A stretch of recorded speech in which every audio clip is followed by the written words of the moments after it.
In new Season 5, Episode 7, the aftermath of Joe's arrest is in full swing. Newspapers report on his situation, and Joe is worried that his son, Henry, may see the news. Anger consumes him as he blames Kate and Bronte for destroying his life, feeling that someone must pay. Joe's lawyer suggests they wait for the heat to die down before appealing the custody agreement. He also reveals that the Angevines are preparing to fight back in court, and Joe is shocked to learn that Clayton is Nikki's son. The lawyer reassures him that they can use the self-defense argument to have the murder charges dropped.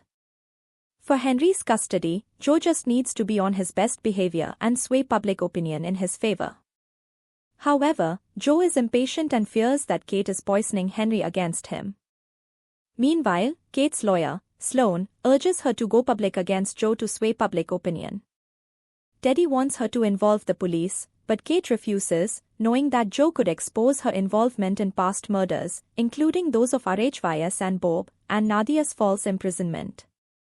Kate's strategy is to wait for Joe to make a mistake while managing the chaos in her life, including handling Maddie, a volatile figure who is in danger of ruining everything.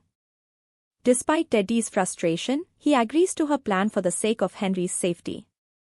Dam and Phoenix, outraged by Joe's bail, try to gather evidence to bring him down, hoping to use Bronte to help expose Joe. Bronte, however, defends Joe, even believing in the self-defense argument, and sides with his claim of being the victim of Love's villainous actions. When Dam calls her delusional, Bronte's feelings for Joe become apparent, and she is kicked out. Meanwhile, Maddie continues spiraling. Kate attempts to send her to rehab, but Maddie resists. Eventually, Kate promises to fulfill Joe's promise to Maddie. She will reunite with Gretchen and Harrison if she enters rehab, which Maddie gladly accepts. Joe, not yet giving up on his son, puts a tracker in Henry's book and follows him to Teddy's place. Tensions rise when Joe tries to emotionally manipulate Teddy, but the situation is interrupted by Henry's appearance. Teddy, now fed up, calls Kate out for prioritizing herself over what's right. Joe's image is further damaged as Dam and Phoenix go live, accusing him of murdering Candace, Benji, and Beck. This sends Joe's past into a tailspin, with accusations coming from people like Dottie, Love's mother, and Annika, Peach's friend. Even Paco from Season 1 defends Joe, but the vigilantes quickly point out that Ron, an abusive ex Joe helped escape, has been missing since 2019. Other figures like the Conrads and Beck's brother, Clyde, add fuel to the fire, leading Joe to be virtually cancelled. His lawyer warns that, although there is no concrete evidence, Joe might lose custody of Henry. Desperate, Joe turns to Maddie, threatening to expose her video of killing Reagan in order to fix his image. Maddie, however, has allied Kim Krummer, an influencer who targets toxic men. Kim owes her fame to the Lockwoods and could help Joe discredit the vigilantes' accusations. Bronte, still conflicted, tries to apologize to Joe but hides when she sees his interview at Mooney's. Joe bravely takes on the tough questions, acknowledging his affair with Kate and claiming that Bronte is his biggest regret. This prompts Bronte to text him, booking a flight to Ohio. To make himself look vulnerable, Joe is coerced into discussing his trauma from being locked in the cage by Mooney. He breaks down in front of the cameras, but his tears seem fake and threaten to undo his progress. Just as things start to unravel, Joe sees Bronte's text, which clears up his defense in the public eye, as she confirms that she believes he killed in self-defense. Reinvigorated, Joe refocuses the interview on his love for Bronte, making the case that all his actions were motivated by love. The internet buys into his narrative, and Joe is soon lauded as the ideal boyfriend. Furious, Kate tells Henry they're moving to London to fix things. After the interview, Joe searches for Bronte to ensure she saw his public message. However, the internet turns against her, accusing her of using Joe for personal gain. A group of misogynists targets her, leading to a doxing campaign. Joe arrives just in time to stop Dane, a man chloroforming Bronte, and beats him senseless. In London, Kate tells Nadia that they are going to take down Joe. As the episode ends, Joe is in high spirits, but his fate rests in Bronte's hands, who remains in his bed, still handcuffed and unaware of the impending storm. Episode 8, Joe begins by monologuing about relationships, particularly his dynamic with Bronte. He needs to determine if Bronte truly loves him or if she is just the woman who ruined his life. When Bronte wakes up, she is afraid, but Joe uncuffs her, wanting the truth. She confesses everything, including how her feelings for him changed over time. In London, Nadia is furious with Kate after learning that she destroyed DNA evidence and confirms that Joe is the "eat the rich" killer. At Reagan's, Maddie is moved by how gentle Harrison is with their daughter and impulsively tries to have sex with him. When Harrison realizes she's acting out of character, he grows angry, especially after discovering that Maddie has done something to Reagan. Back with Joe and Bronte, their session of honesty continues. Bronte admits that she wished her mother would die just to end the suffering, while Joe confesses that he wanted to kill Clayton for hurting her. This exchange of vulnerable confessions comforts Bronte, who is flustered but finds solace in knowing someone loves her enough to kill. Joe shows his commitment by revealing that he has locked Dane in a cage, declaring that he no longer wants to hide who he is. He reminds her that she has always dreamed of taking down abusers, and this is her chance. However, the moment is interrupted when Maddie calls, needing Joe's help after knocking Harrison unconscious. Annoyed but intrigued by Bronte's reaction, Joe gives her the key to the cage, telling her that he will respect whatever she does, considering it a test to see if she is truly like him.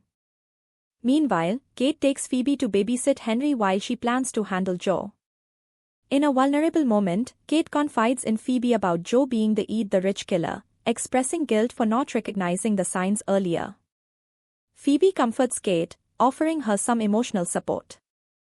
Back at Harrison's, Maddie begs Joe to use his manipulation skills to bring Harrison to their side.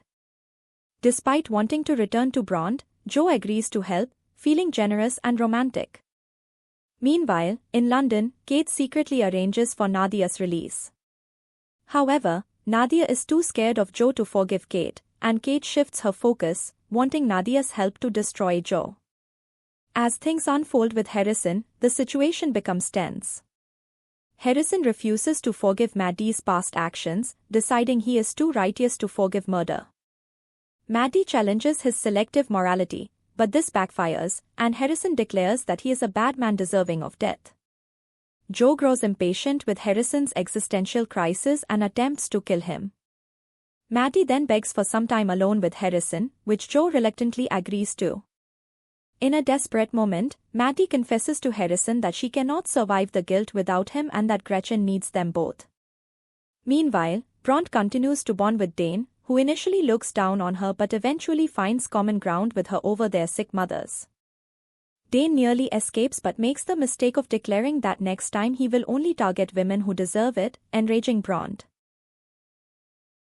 In London, Phoebe convinces Nadia to trust Kate, assuring her that Kate is loyal and will protect her. However, Henry is upset by Kate's plans to expose Joe and calls Joe directly. Furious, Joe takes the call, but Kate calmly informs him that he will be going down for the season 4 murders. She hangs up, setting off Joe's rage. He plans to lash out at Harrison, but when he arrives, he finds that Harrison has been convinced and is no longer an obstacle. Joe then returns home to find Bronte waiting for him.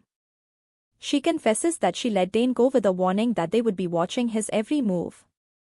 She reveals that the entire situation was a test, and while she loves Joe, she needs her autonomy. She reassures him that he doesn't have to kill people to prove his love, understanding that his murderous tendencies stem from his abandonment by his mother. Joe is deeply moved, and they share an intimate moment, joking about moving from the enemies to lovers trope to the "she can fix him" trope, realizing that she has fixed him. Meanwhile, Kate submits the evidence she has against Joe, and Nadia agrees to testify. Kate is prepared to face the consequences, although her lawyer warns that it may take years to build an ironclad case against Joe. In the midst of this, Joe calls Kate, calmly asking for his son back. He feels invincible and unshaken when Kate threatens to reveal the truth about his murders. Joe reminds her that she, too, has murdered innocent people and hangs up. Finally, Joe kills Dane, not for Bronte's love but out of gratitude. He knows that Bronte won't run away, and he feels that killing Dane is the right thing to do. Meanwhile, Kate, realizing that waiting for years to take Joe down isn't an option, decides to take matters into her own hands. She concludes that the only way to stop Joe is to kill him. The episode ends with Kate determined to end Joe's reign, setting the stage for an intense showdown. Episode 9, Joe and Bronte are in a blissful, domestic phase, with Joe even planning to propose to her. His lawyer believes they have a strong case to reverse the custody battle since Joe was tricked. To eliminate loose ends, Joe anonymously tips off the authorities to have Harrison and Maddie arrested, which works in his favor as he tracks Kate's return to New York through her AirPods. However, Kate and Nadia have set a trap, planning to force Joe to confess to Reagan's murder before killing him. While Joe remains unaware of the trap, Bronte and Joe continue enjoying their time together. Bronte gets a publishing deal, and although it's Joe's doing, she is thrilled. She dreams of writing her gothic fantasies in an Irish castle, and Joe, eager to please, decides to buy her one. However, Joe's mood darkens when he finds that Kate has emptied his bank account and evicted him from Mooney's. Furious, he believes Kate's strategy is to paint him as an unfit father, which pushes him to plan her murder. Meanwhile, Kate steps down from her position, suggesting Teddy take over as CEO. Teddy is confused but reassured by Kate's claim that everything is fine and that she loves him. Kate's departure is part of a decoy to lure Joe into a trap. Joe follows her, but it's a setup. Kate and Nadia drug him and lock him in his cage. When he regains consciousness, they gloat, revealing their plan. Joe must confess to Reagan and RHYS murders, and in return, Kate will help him flee to an extradition-free country. If he refuses, they'll poison him with carbon monoxide.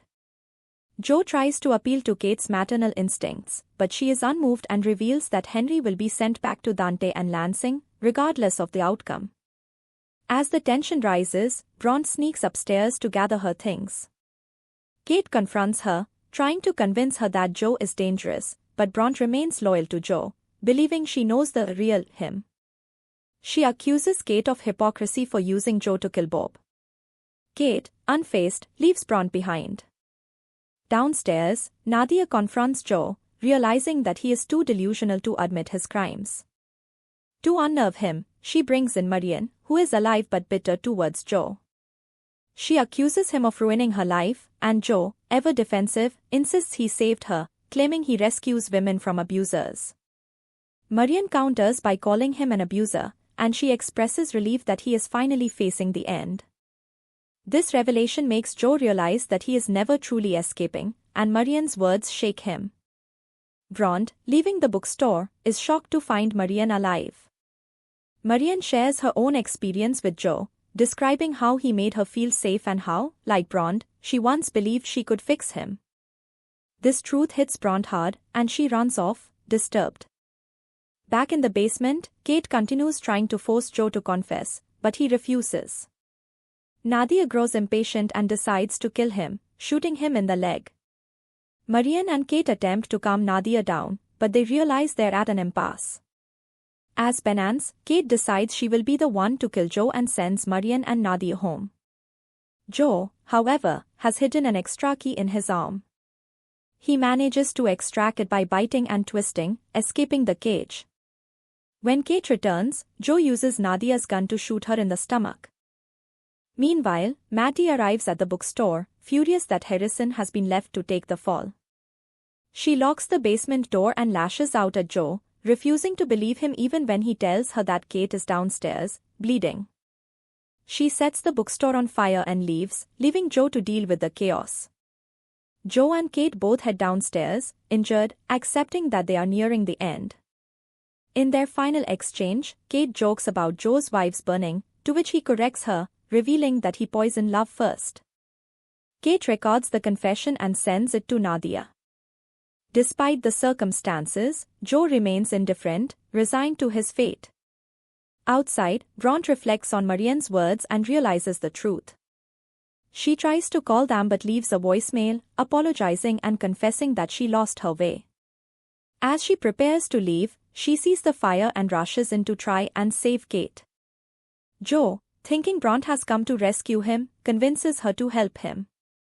Once they are outside, Joe proposes to Bronte, expressing that he doesn't want to wait any longer. Bronte, resigned to her fate, says yes, marking a disturbing end to the episode as they kiss, signaling that she may not be the savior Joe has hoped for. The episode sets the stage for a dramatic, chaotic conclusion as Joe's web of manipulation continues to entangle those around him, with Bronte's ultimate choice remaining unclear. Episode 10, Joe and Bronte flee to Canada, lying low while awaiting new passports. Joe is worried about Nadia's potential use of his confession regarding Love's murder, but Bronte remains uneasy as she plans to bring him down. Her plan to destroy Joe becomes evident as she prepares to confront him. Despite her nervousness, she can no longer fake her feelings and decides to be honest with him, admitting that she's scared. Joe, attempting to reassure her, takes her on a boat ride, hoping to prove that nothing matters more than their love. However, Bronte uses the moment to confront Joe, pulling a gun on him. She accuses him of taking away her voice and moral compass, as well as manipulating all his past relationships. As part of her revenge, she demands that Joe redact his contributions to Beck's book so that it can be republished in Beck's original voice. During the boat ride, Joe attempts to charm Bronte, pointing out how she is the center of his universe. Bronte realizes that this is why she initially fell for him, the power he exudes through love. Joe uses love as a weapon, and while Bronte acknowledges the fantasy he created, she no longer falls for his manipulation. When she pulls the gun on him, Joe points out that Bronte ignored the truth about him because she despises her real life as Louise and enjoys living in the fantasy world Joe has created for her. This realization mirrors what Dam told her earlier in the season. Joe, despite the gun and Bronte's accusations, remains confident that their relationship can be saved.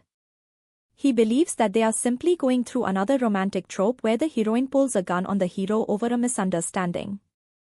However, things begin to unravel when Bronte allows Will to reconnect Joe with Henry. During their emotional reunion, Henry asks if Joe has hurt Kate.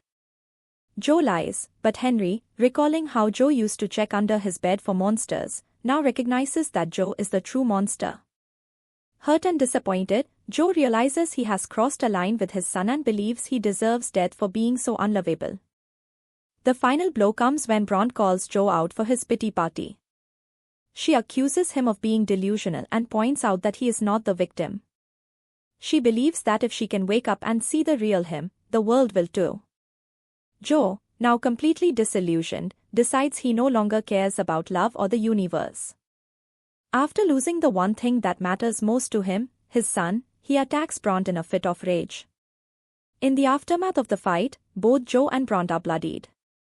Bronte calls the cops, and during Joe's attempt to escape, he kills one of the officers. However, Bronte stops him with a gun, refusing to kill him.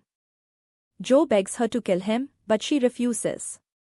In the ensuing struggle, Bronte accidentally shoots Joe in the crotch, leaving him severely wounded. Despite the violence, Bronte refuses to end his life, even though she has had the opportunity. Joe's fate is sealed as he is convicted of numerous murders, including those of Beck, Love, Benji, and Peach. Nikki is cleared of any wrongdoing. Meanwhile, the vigilantes who sought justice for Joe's victims gain popularity, making appearances on podcasts and continuing their work to expose more abusers. Nadia, who has faced immense trauma, publishes a book and begins rehabilitating female PTSD victims. Harrison is also cleared, and he, along with Gretchen, is reunited with Maddie. The trio starts a new life together, while Maddie, who has been charged with Reagan's murder and arson, avoids prison time due to the circumstances and enters rehab for her pill addiction. Maddie is sober and pregnant with twins, and she arranges a lavish funeral for Reagan. Kate survives the fire with some burns, and despite her injuries, she is reunited with Henry. Teddy transforms Lockwood Corp into a non-profit organization, and Kate returns to her old job, where her first client is Marian, who has now become a beloved artist. Bronte, still unsure of who she is, republishes Beck's book without Joe's contributions, and it becomes a massive success. Though she doesn't know who she truly is, Bronte is confident she will eventually find her path. As for Joe, he is imprisoned, surrounded by loneliness and the harsh reality of his crimes. He is upset by the fan mail he receives, from people who either idolize him or want to exploit his notoriety. Joe, ever the narcissist, feels that the world has turned against him and that society is the true problem. He convinces himself that he is merely a product of his environment and not the real issue. In the end, Joe, confronted with the stark reality of his situation, reflects on his isolation and the fact that he may never experience love again, which seems to be the one thing he truly craves.